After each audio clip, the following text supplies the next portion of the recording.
মাস্তারা ভাবির হোটেলে চলে আসছে দুপুরের লাঞ্চ করতে। ভাবি আমাদের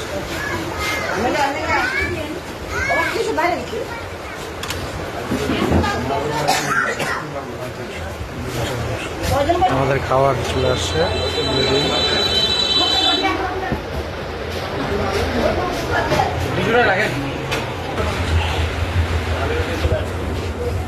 বহু দূর থেকে আসছে এই ভাবি। ওই ভাবি কই?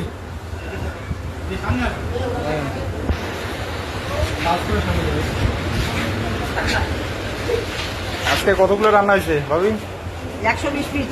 120 পিস। শুক্রবার কি বেশি হয় নাকি? শুক্রবার দুদিন বেশি লোক হয়। হ্যাঁ, আপনার যে নাতি আসছে বহুদূর থেকে। হ্যাঁ জানি তো, এটা অনেক আগের দীর্ঘদিনের। হ্যাঁ আসছিলাম। আবার আসছি, অনেক হ্যাঁ, অনেক ভালো। না না খাবো এখন, এর আগে খাইছি। না আজকে